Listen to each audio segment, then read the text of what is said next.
Os contributos de Armando Martins Janeira para e no diálogo luso-nipónico foram bastante diversificados, bastante profundos, bastante duradouros, pois nos seus 11 anos de Japão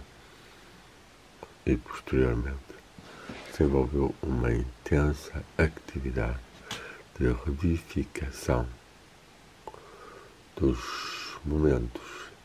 e dos seres que mais se destacaram, que mais vibraram nessa unidade entre dois povos, duas culturas, dois países, duas civilizações.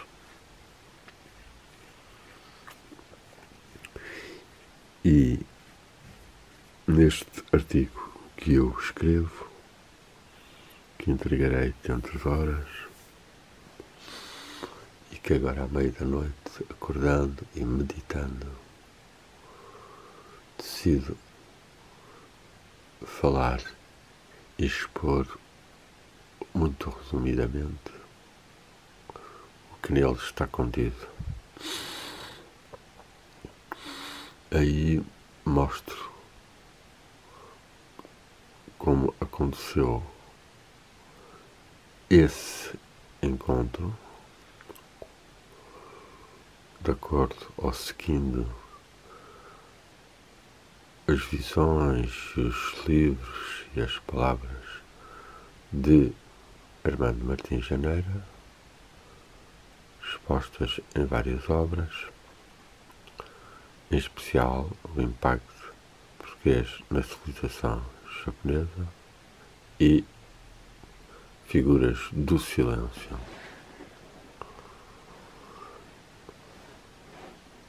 Havendo ainda a referir a sua grande dedicação ao outro português que se japonizou mesmo, 31 anos no Japão, Venceslau de Moraes, a quem ele dedica várias obras. Pois, no meu artigo, vou falar então desse encontro, da história e dos seus intervenientes, das suas virtudes e dos seus defeitos e das suas consequências, ou seja, das consequências que eles tiveram nessa época e para sempre.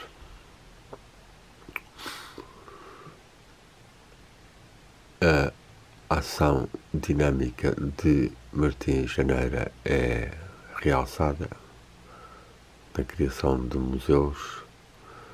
na inauguração deles, das conferências que faz e também e muito na vida social, nas amizades que cria com grandes individualidades do Japão, alguns mesmo mestres, seja a abadesa de um mosteiro budista, seja o descendente do mestre do chá do século XVI que terá tido conexões com o cristianismo e que teve que cometer o harakiri nessa época. Sob pano de fundo desenha-se também a tendência existente em Martins Janeira e mais de uma vez afirmada e que queremos estar ainda para ser mais consubstanciada e demonstrada em publicações de obras inéditas dele, da sua aspiração a uma religião universal, uma aspiração a um entendimento universal entre as religiões, para o qual eu acrescentei às suas referências de encontro e de diálogo, não só o luso-nipónico e como ele referencia Alexandre Magno e posteriormente a arte Gandhara, que vai até o 5 sexto, ao que eu acrescento depois o que se passou também na Índia, sobretudo com alguns dos missionários mais aculturalizados, mais dialogantes e, finalmente, com o imperador mogol Akbar e a sua casa da adoração Ikabadana, onde se reuniram representantes das diversas religiões em debates muito valiosos. Martins Janeira, nas descrições das suas revivificações, faz algumas confissões da sua imensa sensibilidade, empatia, amor e uma ou outra de grande valor da sua misticismo, da sua capacidade de sentir o divino na natureza e, sobretudo, no coração de cada ser, afirmando mesmo que, embora a sua fé nas instituições, nomeadamente na Igreja, não fosse já grande, ela mantinha-se em relação ao divino que está no coração de cada ser e aduzia mesmo algumas citações da Gita, da Bhagavad Gita, esse texto fundamental da Índia espiritual e universalista, na qual Krishna afirma a Arjuna certas afirmações, certas mantras, certas cosmovisões, certas realidades subtis e espirituais dessa imanência da divindade e dessa abertura dela a todo o tipo de fé sincera e verdadeira.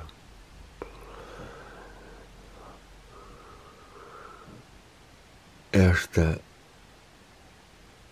minha pequena conversa destina-se também a que ainda terei que redigir o resumo de Abstract da comunicação, o que eu só soube há poucas horas, depois de alguns dias de trabalho para este textozinho que será publicado pelo município da Torre do Moncorvo, marcando as jornadas 24 culturais e de diálogo interreligioso, intercultural e religioso que se realizaram em outubro de 2021. Possa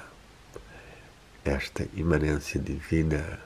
que nos faz erguer à meio da noite, suspirar pelo sol do meio da noite, pela luz dos mestres e da divindade, atingir-nos a nós e particularmente a todos estes intervenientes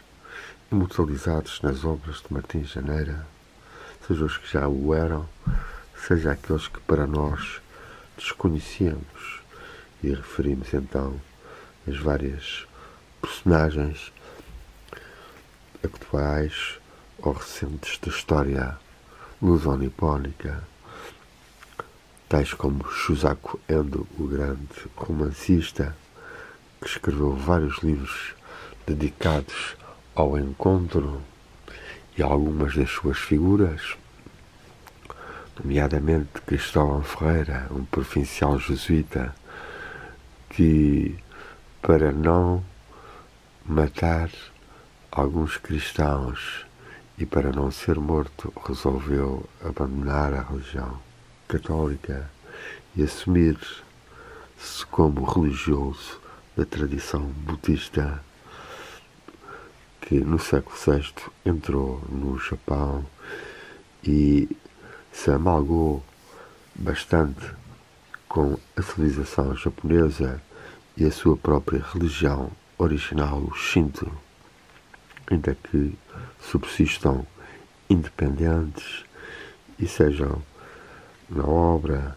e na vida de Martins Janeira,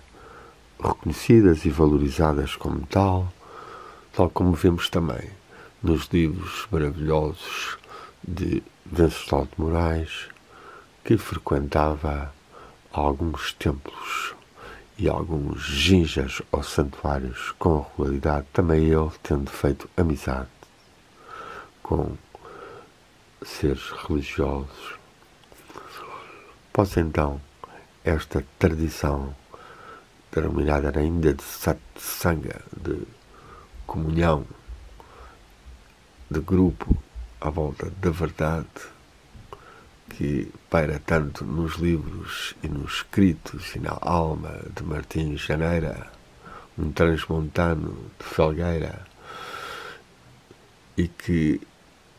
iniciado pela sensibilidade da sua avó e da sua mãe, duas professoras, cedo despertou para o mundo da criatividade, pela escrita, pela poesia, muito pelo teatro, tendo escrito algumas peças importantes, uma delas dedicada à nossa figura mártir do amor, Inês de Castro, tão trabalhada nos nossos dias pela pintora Maria de Fátima Silva, e que é uma dessas personagens, dessas individualidades que Martins Janeira cultua no seu percurso luminoso, flamejante aqui na Terra. Outras que poderemos referir será até as quem ele dedica a sua primeira obra sob o pseudónimo Marte Alegre, e que são 3, das quais a primeira se chama Alguns Poetas Portugueses, Bocage, Camões, Bocage e Pessoa, do qual ainda refere Antero de Cantal, mas filia-se bastante no universalismo de Camões, considerando-o durante muito tempo um dos seus mestres ou seu mestre. Esta criatividade e esta veia genial de Martins Janeira ainda irá dar os seus frutos, como tem dito a sua mulher Ingrid, que, bastante mais nova, pôde acompanhá-lo, sempre secundá-lo, e mantém ainda hoje, em 2022, esta tradição viva do universalismo português e do encontro luso-nipónico, ou também do Oriente e o Ocidente, que tanto caracteriza o melhor de Portugal e dos portugueses. Possa então este amor e esta paz, esta valorização da cultura e da unidade das religiões desenvolver-se cada vez mais, e possa este meu pequeno contributo servir para o que talvez surja demasiado até na minha comunicação, esse desejo que um dia haja até apoiado ou dinamizado pela Unesco um livro, um manual da religião universal, ou do que é a unidade das religiões, ou do que é essencial e consubstancial à essência de todas as religiões, para que assim, em todas as escolas do mundo, as crianças possam desde cedo aprender a relativizar os exclusivismos, os nacionalismos e os fanatismos, e a comungar mais na imanência divina e na sua manifestação histórica tão diversificada, Martim Janeira exclama mesmo, a dado momento, e manifesta tal em outros espaços da sua obra: Deus criador de tanta diversidade humana, de infinita diversidade, como é que se poderia deixar que algumas religiões, e estamos a ver sobretudo a cristã, a islâmica, a judaica, que tanto destruíram das outras e que hoje em dia já não devem fazê-lo, ainda que vejamos tal volta e meia suceder, seja no Afeganistão, seja na Palestina, seja até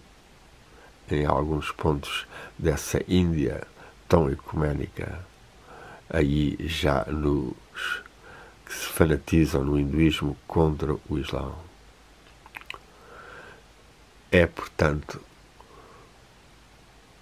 importante lutar por esta unidade das religiões, pela diminuição do seu fanatismo, e podemos ver ainda e lembrar-nos do wahhabismo da Arábia Saudita, e que tem criado tanta morte, tanto sofrimento nos xias islâmicos também, como os wahhabistas, só que estes são da linha sunni, e, portanto, clamarmos para que se avance na diminuição destes fatores inúteis, falsos, diabólicos, de divisão entre os seres humanos. Possa então o esforço de Sarmento Martim Janeira, de Venceslau de Moraes e de tantos grandes seres como Akbar, seu neto bisneto Dara Chicó e Cristóvão Ferreira, ou mesmo os grandes missionários biografados, em parte, nas Figuras do Silêncio, um livro importantíssimo, Luís de Almeida, Luís de Frois, Diogo Carvalho, Fernão Mendes Pinto, possam esses seres alegrarem-se com serem lembrados e as suas vidas e obras serem frutificadas por nós no amor e na unidade divina. Temos graças. Amém.